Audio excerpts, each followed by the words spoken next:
आज 2024 को election commission के द्वारा एक पत्र जारी किया गया था, जो प्रेस नोट के रूप में जारी किया गया था, और उसमें बिल्कुल स्पष्ट रूप से ये लिखा गया था कि जन प्रतिनिधित्व अधिनियम 151 के धारा 123 के आधार पर अगर किसी भी राजनीतिक दल के द्वारा ऐसा कोई कार्य किया जाता है या ऐसा कोई प्रलोभन आम मतदाता को दिया जाता है, तो वो जनप्रतिनिधित्व अधिनियम के तहत कानूनन अवैध होगा। और उसी सिलसिले में आज हम लोग चुनाव आयोग के पास आए हुए थे और हम लोगों ने अपनी बातें रखी, और हम लोगों ने जो मेमोरेंडम उनको दिया है, जो पत्र दिया है आयोग को, उसमें हम लोगों ने ये मांग की है कि जेएमएम सम्मान योजना हम लोग लागू करना चाहते हैं, और उस योजना को आप अनुमति प्रदान करें। चूंकि ये जो 2/5/2024 को जो पत्र दिया गया था, उस पत्र के हिसाब से वो बिना आपके अनुमति के वो लागू नहीं हो सकता है। और वो ये सम्मान योजना है जो जिसका अनुमति हम लोगों ने आयोग से मांगने का काम किया है। लेकिन जो बातें हम लोगों के सामने रखी गई है, वो स्पष्ट रूप से कहा गया कि इस विषय में हम लोग विचार करेंगे, और ये जो पत्र जारी किया गया था ये प्रेस नोट था, और इस पर अभी हम तुरंत कोई भी निर्णय नहीं ले सकते। तो आप जैसे और लोग जो भारतीय जनता पार्टी के द्वारा एक योजना चलाई जा रही है, गोगो दीदी सम्मान योजना, उस विषय में भी उन्होंने कहा कि अगर गैर कानूनी होगा तो वो भी गैर कानूनी होगा और ये भी गैर कानूनी होगा, और अनुमति होगा तो दोनों को अनुमति होगा। तो इसलिए स्पष्ट रूप से जो योजना भारतीय जनता पार्टी के द्वारा चलाई जा रही है, और जो फॉर्म हम लोगों के पास उपलब्ध है, उस फॉर्म में आप लोग देखेंगे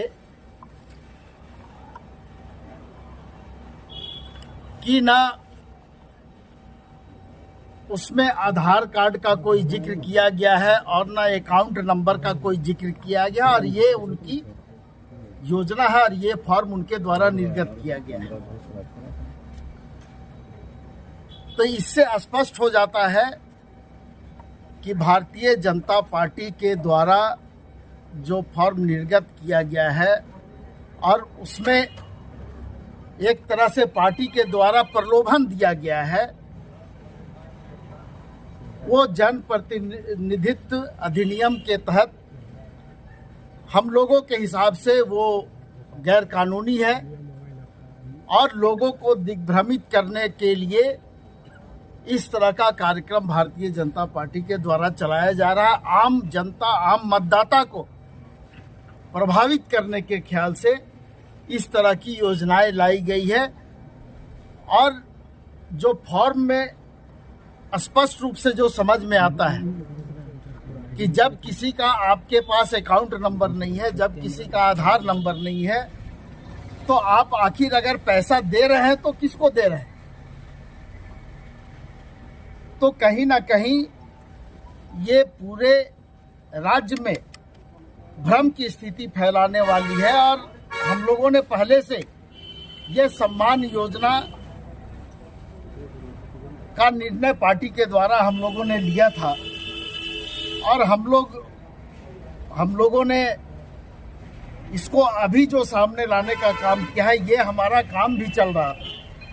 पार्टी के स्तर पर ये काम चल रहा था, लेकिन इसको सामने लाने का काम हम लोगों ने बिना अनुमति के नहीं लाने का निर्णय लिया था। इसलिए आज हम लोग आयोग के समक्ष आए थे कि आप इस पर अपनी अनुमति दें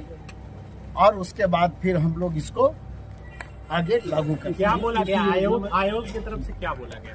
नहीं, बहुत स्पष्ट रूप से बोला गया कि हम इस पर, ये जो पत्र आपको इलेक्शन कमीशन के द्वारा 2/5/2024 को जारी किया गया था, उसमें पिछले चुनाव में जो घटनाएं घटी थी उस पर ये आधारित था और सभी जिला दंडाधिकारी को, जिला निर्वाचन पदाधिकारी को निर्देश भी दिया गया था उस समय। अब वो लोग अपने स्तर से इस पर कार्रवाई कर रहे हैं, लेकिन आयोग इस पर बहुत जल्द निर्णय लेगा और फिर आप लोगों को इस पर बताएंगे। क्या पैसा वापस मिल जाएगा? मैया सम्मान योजना जो है वो सरकार की योजना है,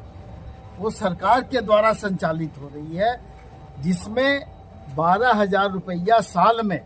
यानी 1,000 रुपया राज्य के प्रत्येक बहनों को जो प्रति माह उसमें देने का प्रावधान है और सरकार के द्वारा 52 लाख बहनों को इसका लाभ अभी मिल रहा है। और ये जो योजना आप लोगों के सामने हम लोग ला रहे हैं, वो हम लोगों ने पार्टी स्तर पर उसको करने का निर्णय लिया था और उसमें बिल्कुल स्पष्ट रूप से हम लोगों ने लिखा है कि उस 30,000 रुपया साल में हम लोग